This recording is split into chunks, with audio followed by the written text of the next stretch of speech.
The stars looked different from the observation deck of the USS Mercy. Lieutenant Samantha Wright stood with her hands clasped behind her back, watching as Earth's blue sphere grew smaller in the distance. After decades of isolation, humanity had finally joined the Galactic Confederation. This mission, their first major humanitarian effort beyond the solar system, would show the galaxy what humans stood for. Beautiful view, isn't it? Dr. Alan Garcia stepped beside her, his tired eyes reflecting the starlight. It is, Samantha replied. Though I'll feel better once we reach Proxima and deliver the supplies. The USS Mercy was the flagship of a 5-vessel convoy bound for Proxima Centauri's third moon. 3 ships carried medical supplies and personnel, while 2 light escort vessels provided protection. The moon's colony was suffering from a mysterious plague that had already claimed thousands of lives, affecting both human settlers and the native Proximan species. Any progress on identifying the pathogen? Samantha asked.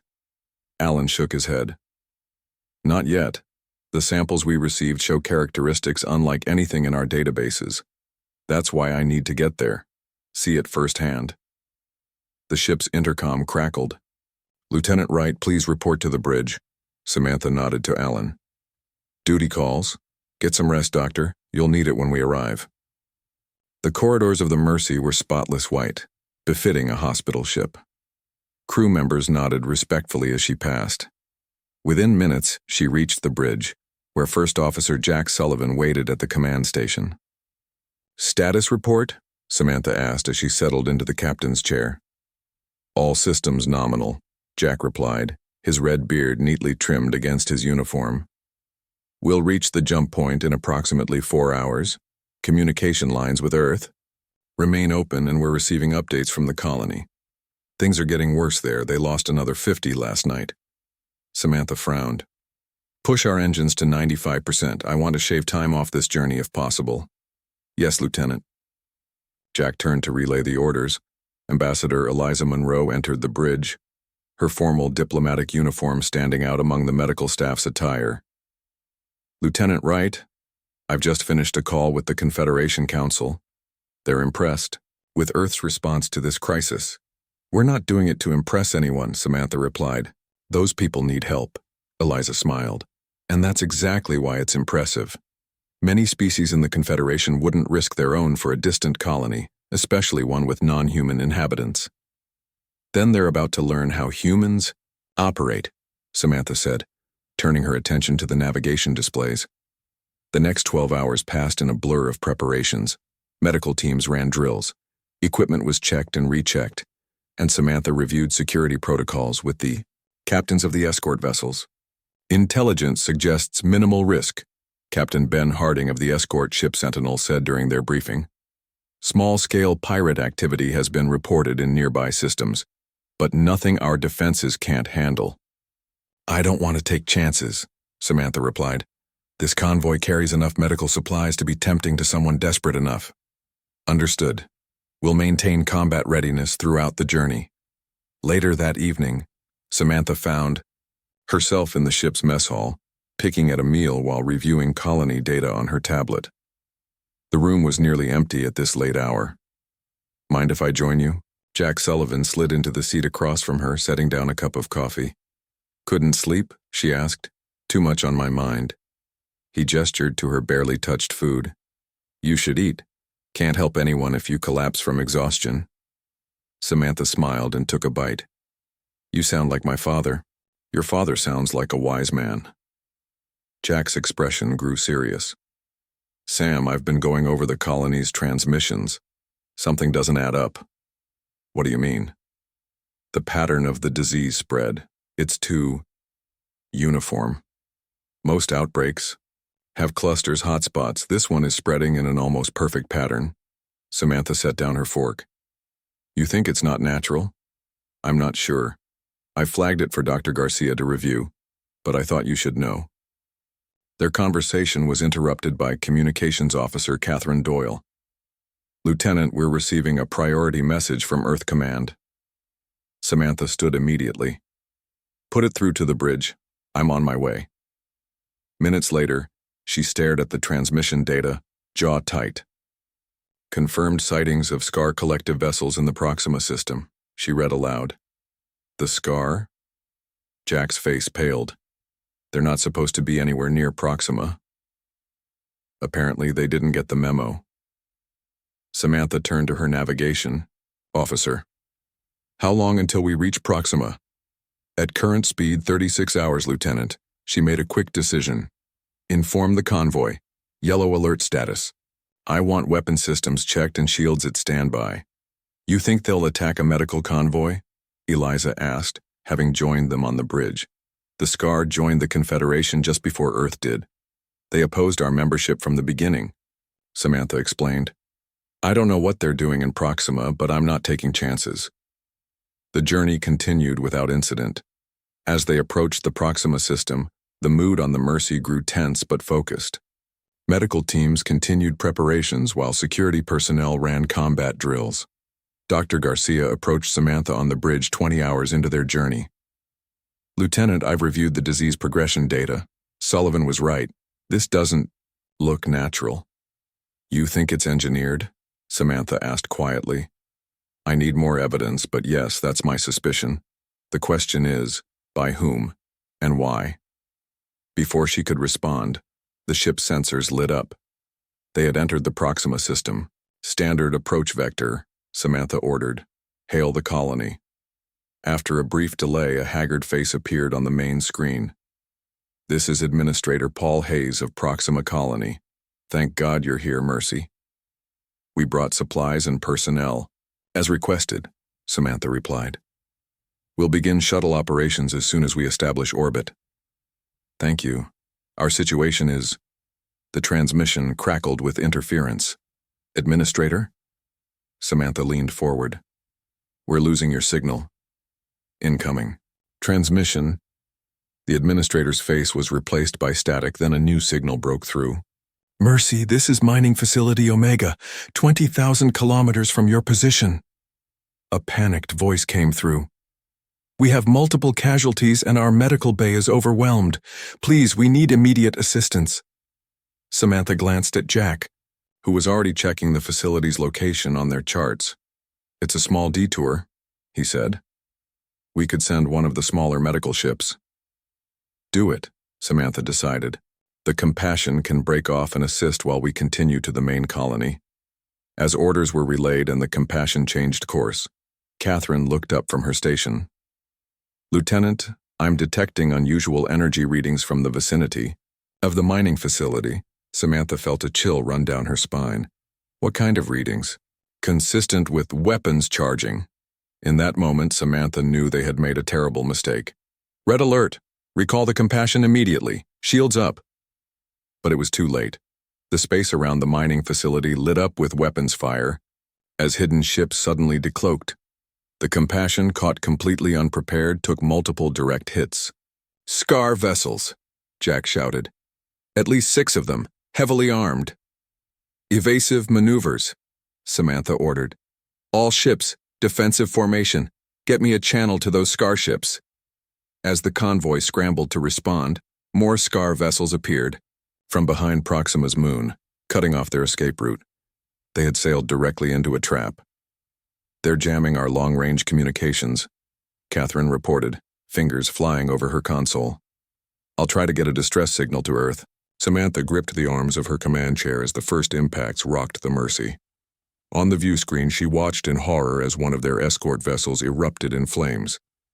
They're targeting our engines, Jack reported grimly. They don't want us to escape. Samantha's mind raced. They were a medical convoy, not a combat group. They couldn't win this fight. All medical personnel to evacuation stations, she ordered. Begin patient transfer to escape pods. Essential crew only on combat stations. As alarms blared throughout the ship, Dr. Garcia grabbed her arm. Samantha, the research data, if they get it, download everything to your neural implant, then wipe the ship's databases, she told him. Go. As Garcia rushed off, Samantha turned back to the view screen. The largest SCAR vessel was approaching the Mercy, its weapons trained directly on the bridge. Catherine, get that distress call out, Samantha said quietly. Make sure Earth knows exactly who did this. The bridge shook violently as another blast hit them. This was supposed to be a mission of mercy. Now it had become something else entirely. The beginning of a war that would change the galaxy forever. The bridge of the USS Mercy shuddered as another blast hit the shields. Warning lights flashed everywhere, and the smell of burned circuitry filled the air. Lieutenant Samantha Wright gripped her command chair as she shouted orders. Divert power. To the rear shields. Keep the medical bay protected at all costs. Jack Sullivan worked frantically at his station. Shields at 32%. The Compassion is completely disabled, and the Sentinel is taking heavy fire. Through the view screen, Samantha watched as the smaller medical ship Compassion drifted helplessly, its engines dark. The Scar vessels circled it like hungry sharks. Catherine, status on the distress signal? Samantha asked. Communications Officer Catherine Doyle didn't look up from her console. Almost there, Lieutenant. The Scar are jamming everything, but I've found a narrow band they missed. It won't carry much data, but a massive explosion rocked the ship, throwing Catherine to the floor. Her station sparked and smoked. Get her to the medical bay, Samantha ordered as 2 crew members rushed to help Catherine.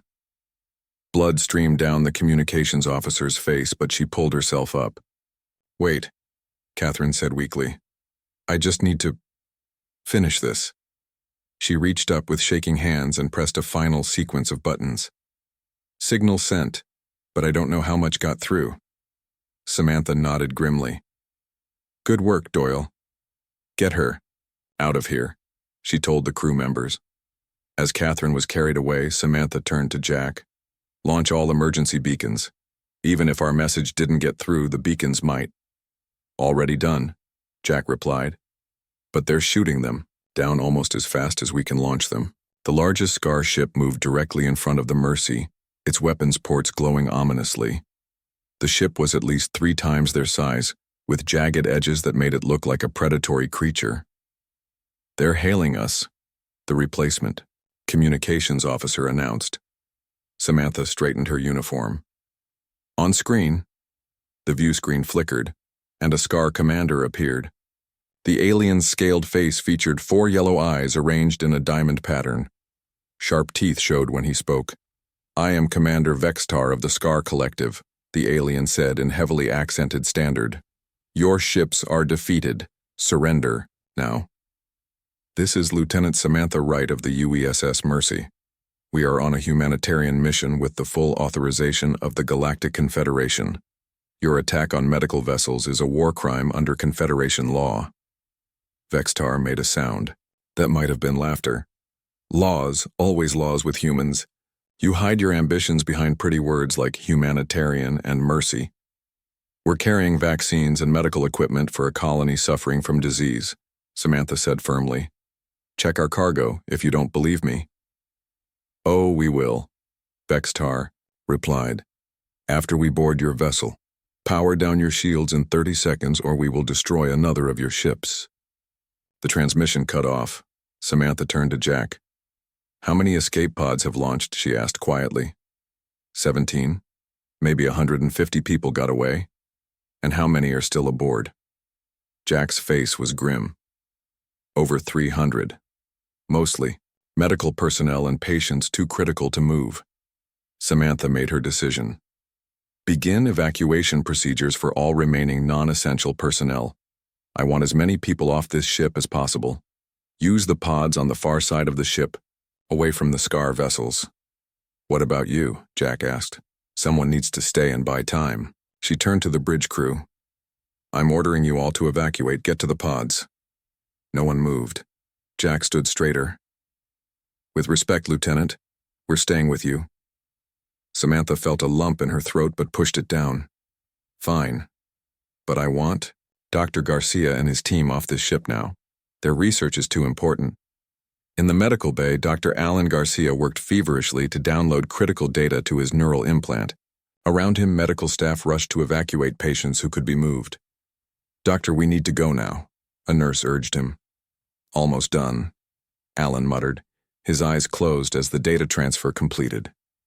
When the final file was secured, he opened his eyes. The door to the medical bay slid open. Two human security officers backed in, firing their weapons down the corridor. One fell as a shot hit him in the chest. "They've breached the hull," the other guard shouted before a blast caught him in the head. Three Scar warriors stormed into the medical bay, weapons raised. Their armor was black with red markings and their helmets concealed their faces except for their glowing yellow eyes. "Nobody move," one of them shouted. The medical staff froze. Alan slowly raised his hands, positioning himself in front of a young patient. "We are unarmed medical personnel," he said calmly. "Under Confederation law, silence human," the lead Scar hissed. He pointed at the supplies and equipment. "Begin loading everything valuable. Commander Vextar wants all medical supplies and technology." As the Scar began ransacking the medical bay, Alan turned slightly to the nurse beside him. "Get to the escape pods," he whispered. "I'll distract them." Before she could protest, Alan stepped forward.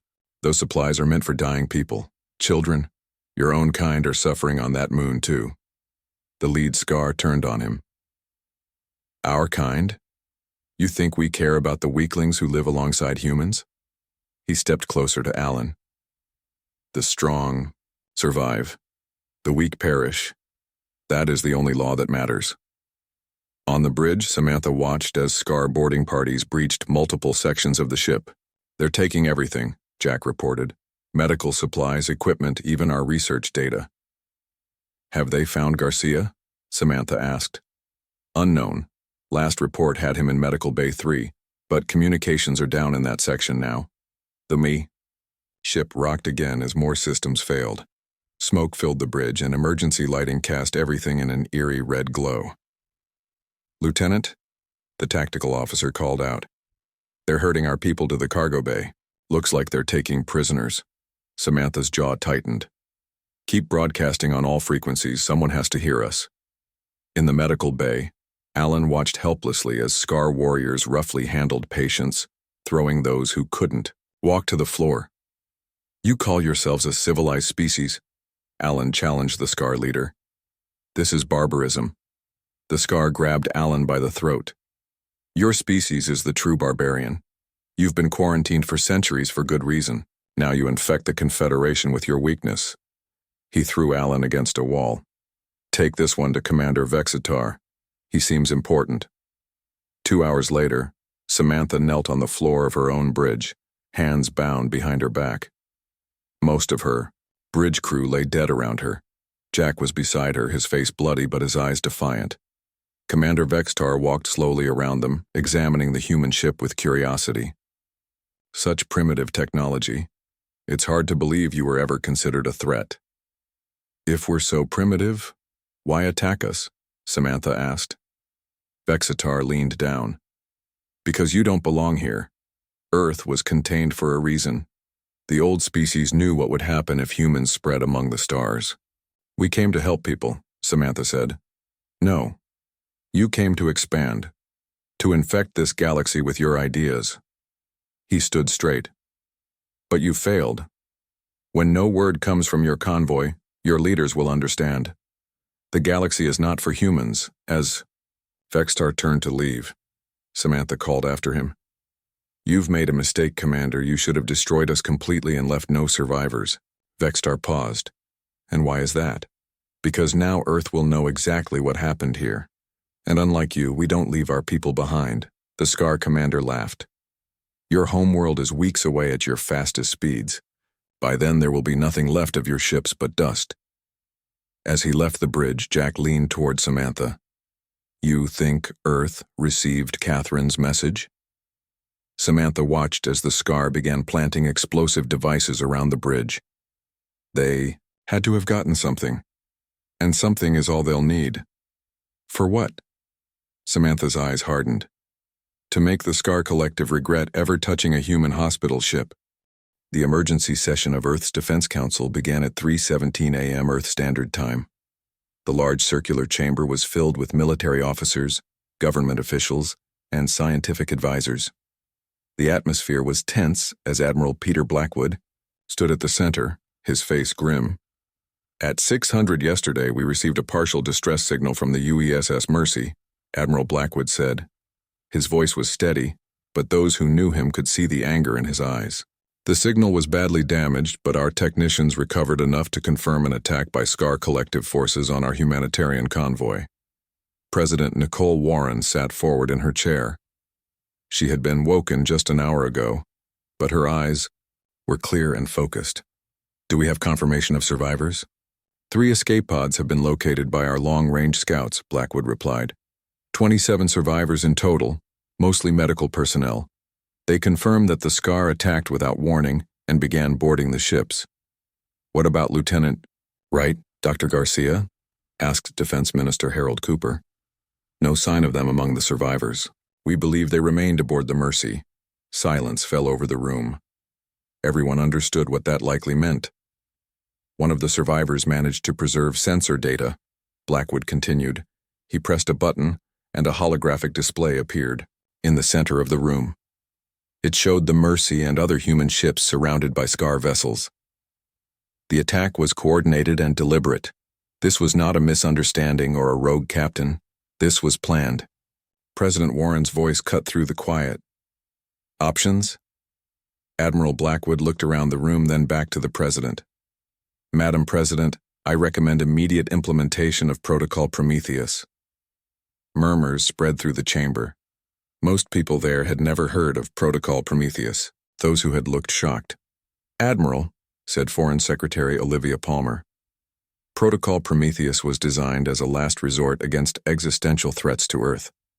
Surely this situation, while tragic, doesn't warrant. They attacked a hospital. Ship, Blackwood interrupted. They took our medical personnel prisoner. They stole supplies meant for a dying colony. If we don't respond with overwhelming force, the SCAR and others will see it as weakness. They will do it again. Director, Ryan Lawson of Earth Intelligence Service stood up. Madam President, I support the Admiral's recommendation. Our intelligence suggests the SCAR have been planning this for months. They see humanity's entry into the Confederation as a threat to their expansion plans. What exactly does Protocol Prometheus entail? Asked President Warren. Admiral Blackwood's face was like stone. A complete military response using capabilities we've kept hidden from the Confederation. We activate our reserve fleet, deploy our specialized combat units, and neutralize the SCAR Collective's ability to wage war. The Confederation will see this as an escalation, Palmer warned. The Confederation failed to protect our ships in their territory, Blackwood replied. Their laws mean nothing if they cannot enforce them. General Maria Diaz, the tactical commander of Earth's space forces, spoke up. Madam President, we have the capability to end this quickly. The SCAR have never seen what humans can really do when provoked. President Warren stood and walked to the holographic display. She stared at the image of the Mercy, surrounded by enemy ships. Those were doctors, nurses, people who devoted their lives to saving others, she said quietly. How quickly can Protocol Prometheus be implemented? We can have the retribution. Force ready in 24 hours, Admiral Blackwood replied. Our hidden shipyards in the asteroid belt have been maintaining a reserve fleet for precisely this type of situation. President Warren turned to face the room. I want to be clear about what we're discussing. This will reveal military capabilities we've kept secret since joining the Confederation. There's no going back from this. With respect, Madam President, Blackwood said. The SCAR made that decision for us when they attacked our medical ships. After a moment of silence, President Warren nodded. Activate Protocol Prometheus, but I want this done surgically. We target military assets only. No civilian casualties if it can be avoided. Understood, Madam President, Blackwood replied, as though. The council members filed out to begin preparations. Director Lawson approached Admiral Blackwood privately. You've been waiting for this opportunity, haven't you, Peter? Lawson asked. Blackwood's expression didn't change. I've been preparing for it. There's a difference. The SCAR have no idea what they've done. No, Blackwood agreed. But they will. At a hidden facility beneath the lunar surface, General Maria Diaz addressed the commanders of Earth's special combat teams. The room was filled with men and women in plain black uniforms without insignia. Operation Retribution begins in 12 hours, she announced. Your targets have been uploaded to your neural links. Team Alpha will secure the remains of our convoy. Team Beta will disable the SCAR defense grid. Team Gamma will locate and extract any survivors. A captain raised his hand. Rules of engagement, General? Diaz's expression was cold. Limited. Anyone who surrenders is to be taken prisoner. Anyone who resists is to be neutralized. In Earth orbit, massive hangar doors opened in what had appeared to be ordinary space stations. Ships emerged, sleek, dark vessels unlike the bright white humanitarian ships the Confederation had seen before. These ships bore no markings except for a simple designation number and the image of a flame. Admiral Blackwood stood on the bridge of the largest vessel, the EDF Nemesis. Around him, crew members worked efficiently to prepare the ship for departure. Status. Report, he ordered. All systems ready, Admiral, replied his second-in-command, Captain Lisa Reed. The fleet is assembling in formation, quantum drives at full capacity. And our special packages? Loaded and secure. The quantum disruption fields have been calibrated for SCAR shield frequencies. Blackwood nodded. The Confederation ambassador is requesting to come aboard. Shall I deny the request? Blackwood considered for a moment. No. Let him see what he's about to witness. It might save us having to repeat this lesson elsewhere. On the diplomatic level of the Nemesis, Ambassador Zorn of the Confederation paced nervously. He was a tall, thin alien with pale blue skin and large, worried eyes. When Admiral Blackwood entered, the ambassador immediately approached him. Admiral, I must protest this action in the strongest possible terms, Zorn said. The Confederation Council has not authorized any military response. We are sending our own investigators to— Your investigators will find nothing but debris, Blackwood interrupted. The SCAR attacked our people. We will respond. But this level of mobilization— Zorn gestured at the viewports where dozens of warships were visible.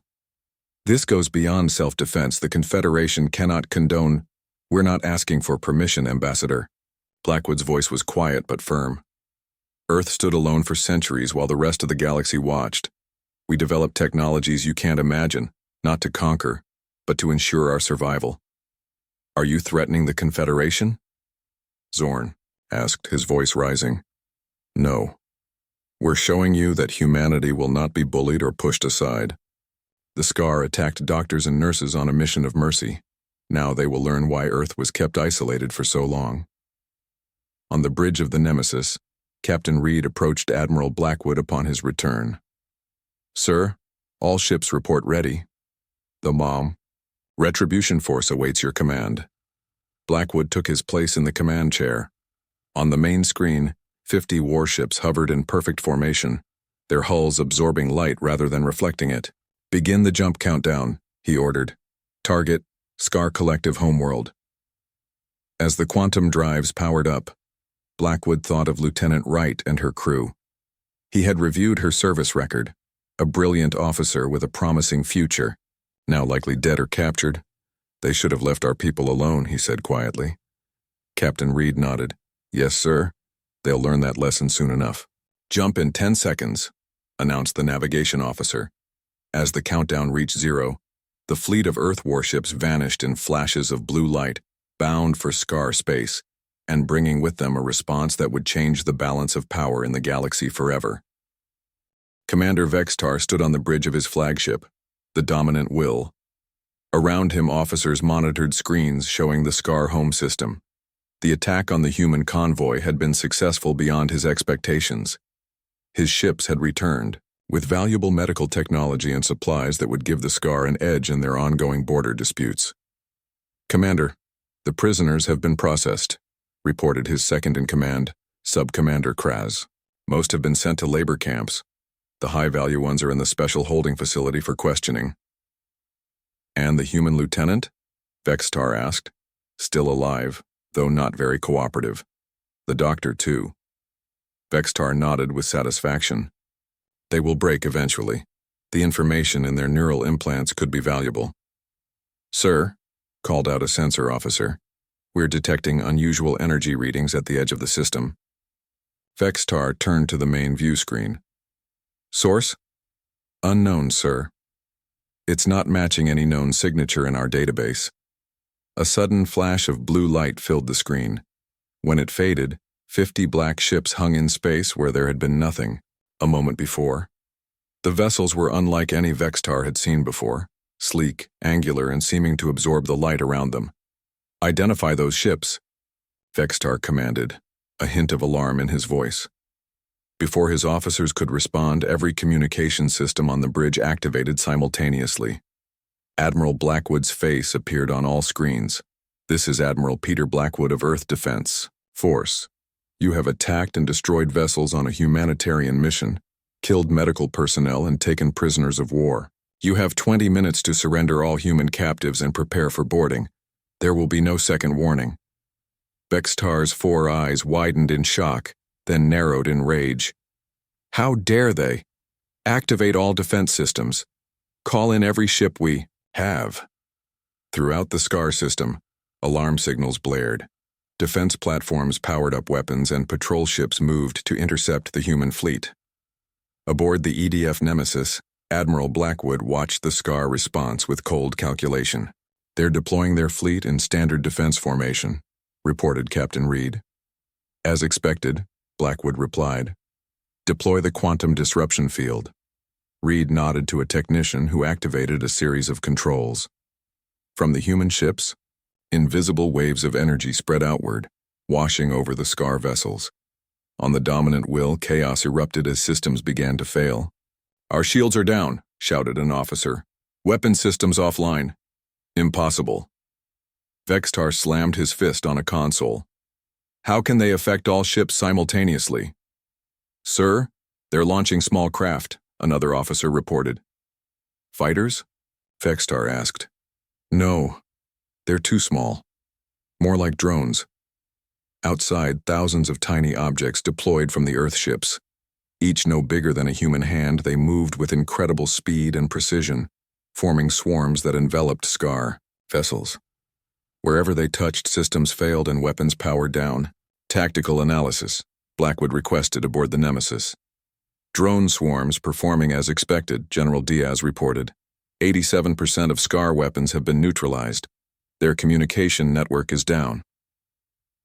"Begin Phase 2, Blackwood Diaz ordered. Larger craft now launched from the Earth fleet, transport ships carrying Special Forces teams. They moved swiftly toward key SCAR facilities, including the prison where human survivors were believed to be held. In his cell, Dr. Allen Garcia heard the alarms. His face was bruised from interrogation sessions, but his eyes lit up at the sound. Next to him, Lieutenant Samantha Wright raised her head weakly. "What's happening?" she asked. "I think," Allen said with a small smile, "Earth got our message." The cell door suddenly blew inward. Through the smoke stepped 2 figures in black combat suits. Their helmets concealed their faces, but the Earth insignia on their shoulders was clear. "Lieutenant Wright, Dr. Garcia," one of them asked. "Team Gamma, Earth Special Forces, we're here to take you home." Samantha tried to stand but stumbled. The soldiers moved quickly to support her. "My crew," she managed to say. "We're extracting all survivors," the soldier assured her. "Admiral Blackwood sends his compliments and apologizes for the delay." As they were helped from the cell, Allen asked, "How many ships did Earth send?" The soldier's voice held a note of pride. "All of them, sir." On the dominant will, Vextar watched in horror as Earth forces systematically dismantled the SCAR military. Defense platforms exploded one after another. Ships drifted powerless in space. Ground installations reported being overrun by human soldiers who moved like shadows and wielded weapons that could penetrate any armor. "This is impossible," he whispered. "They were supposed to be peaceful. Weak." "Sir," Kraz said urgently, "the humans have breached our inner security. They're heading for the bridge." Vexatar drew his sidearm. "Seal all doors. We will make our stand here." But the doors to the bridge exploded inward before his order could be carried out. Earth soldiers poured through, their weapons aimed at every SCAR officer. Behind them walked Admiral Blackwood himself, his uniform pristine, his face expressionless. "Commander, Vextar," Blackwood said calmly, "I believe we have matters to discuss." Vextar raised his weapon, but a shot from one of the soldiers knocked it from his hand. "You cannot do this," Vextar snarled. "The Confederation will not allow—" "The Confederation," Blackwood interrupted, "is currently watching this operation with great interest. They seem quite concerned about the attack on medical vessels under their protection." Blackwood stepped closer. "You thought humanity was weak because we came offering medicine instead of threats. You thought our warships didn't exist because we chose to send hospital ships first? That was your mistake." Vextar's scales flattened against his skin, a sign of fear in his species. "What do you want?" "Unconditional surrender of all SCAR, military forces, release of all prisoners, full reparations for the attack on our convoy." "And if I refuse?" Blackwood's expression didn't change. "Look outside, Commander." On the view screen, the remaining SCAR ships were being systematically disabled by Earth forces. The planet below was now surrounded by human vessels. "We could have come with planet killers," Blackwood said quietly. "We could have wiped your species from existence. Instead, we came with precision. Remember that." Blackwood turned to leave, then paused. "Oh, and one more thing." He nodded to one of his soldiers who activated a device. A holographic recording appeared, showing the SCAR attack on the Mercy. It showed medical personnel being shot, patients being thrown from beds, supplies being stolen. "This recording is being broadcast to every world in the Confederation," Blackwood said. "Everyone will know what you did, and what happened as a result." In the medical bay of the Nemesis, Samantha Wright watched as Dr. Garcia and other rescued personnel received treatment. Her own injuries had been stabilized, though recovery would take time. Admiral Blackwood entered the room and approached her bed. "Lieutenant," he said with a nod, "you and your crew served with distinction." "Did anyone else survive?" she asked. 47 from the Mercy, 31 from the other ships. "We're still searching." Samantha closed her eyes briefly. "So many. Lost? The colony?" she asked. "Did they get the medical supplies?" "We're delivering them now," Blackwood assured her, along with additional support. "The SCAR said Earth was quarantined for a reason," Samantha said. "That the old species feared us." Blackwood's face showed a hint of a smile. "They were right, to fear us. Not because we're conquerors, but because we defend our own. The galaxy is about to learn that lesson." As the Nemesis moved into orbit around the SCAR homeworld, news of Earth's response spread across the Confederation like wildfire. The message was clear. Attacking humans who came in peace was a mistake no one would make twice. 3 months after the SCAR incident, the Grand Chamber of the Galactic Confederation Council buzzed with nervous energy. Representatives from over 200 species filled the room, their voices a mix of different languages and tones. At the center of the chamber stood a circular platform where speakers addressed the council. Today, Earth would address the Confederation for the first time since its devastating response to the SCAR attack. "The human delegation has arrived," announced the council moderator, a tall being with silver skin. The chamber fell silent as the doors opened and 5 humans entered. President Nicole Warren led the group, followed by Admiral Blackwood, Lieutenant Samantha Wright, Dr. Alan Garcia, and Ambassador Eliza Monroe. Lieutenant Wright walked with a slight limp, a reminder of her time in SCAR captivity. As they took their places on the speaking platform, many council members shifted uncomfortably. The human's reputation had changed dramatically in recent months. "President," Warren stepped forward. Her simple blue suit contrasted with the elaborate clothing worn by most representatives. "Members of the Confederation Council," she began, her voice clear and strong. 3 months ago, a human medical convoy was attacked while on a mission of mercy. Today, I am here to explain Earth's position moving forward. She paused, looking around the chamber. "But first, I believe truth is necessary. Earth's isolation was not self-imposed, as many of you have been told.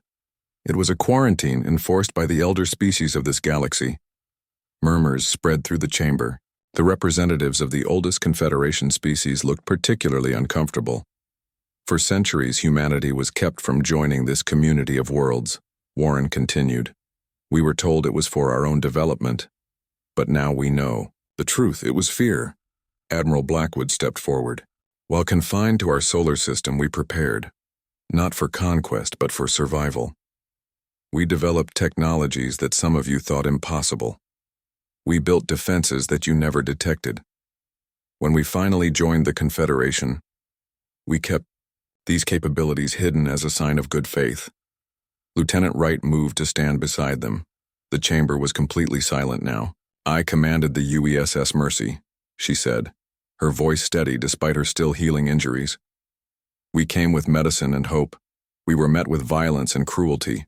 My crew, people dedicated to healing, were killed or imprisoned. Dr. Garcia joined them. I was developing a cure for the plague on Proxima's moon. The Scar destroyed our work and stole our supplies, leaving thousands to suffer and die. Ambassador Monroe completed the line of humans. We joined the Confederation believing in its principles of peace and cooperation. We trusted in its protection. That trust was misplaced. President Warren moved forward again. But despite this betrayal, Earth still believes in those principles, which is why I am pleased to announce that Dr. Garcia has completed his work. She nodded to Garcia, who held up a small container. This contains the vaccine for the Proxima plague. We have already begun distribution to the colony.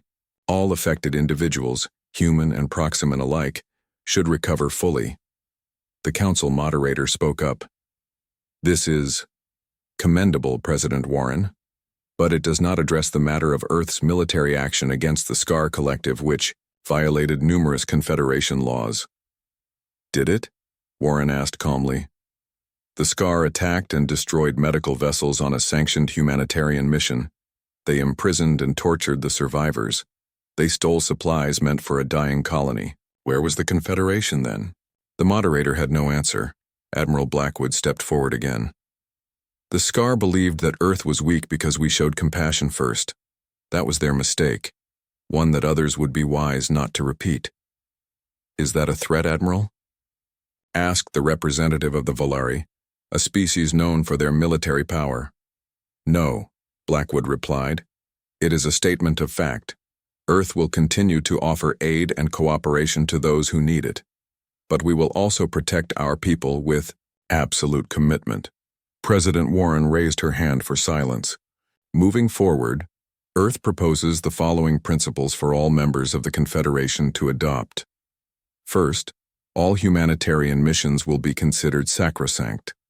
Any attack on medical vessels or personnel will be treated as an act of war against the entire Confederation, she continued. Second, Earth will share its medical and scientific advancements freely with all peaceful worlds. Our doctors and scientists stand ready to help any who need them. And third, Warren's voice grew firmer. Earth will maintain its defense capabilities as they are. We will not disarm, we will not stand down, and we will not apologize for protecting our people. The chamber erupted in voices. Some angry, some supportive, all intense. The moderator called for order. These are bold proposals, President Warren, the moderator said when quiet returned. Many will see the third principle as a direct challenge to Confederation authority. It is not a challenge, Warren replied. It is a correction. The Confederation exists to protect its members. When it fails to do so, members must protect themselves. Later, as the Earth delegation prepared to return to their ships, Admiral Blackwood and President Warren stood alone for a moment. Do you think they understood the message? Warren asked quietly. Blackwood watched as representatives from smaller worlds approached Ambassador Monroe, seeking private meetings with Earth. Some did. The ones who need our protection. The others, he shrugged. They'll learn to live with it. The Scar? Warren asked. Their military has been dismantled. Their government reformed. They'll spend the next decade rebuilding under Confederation supervision. Warren nodded.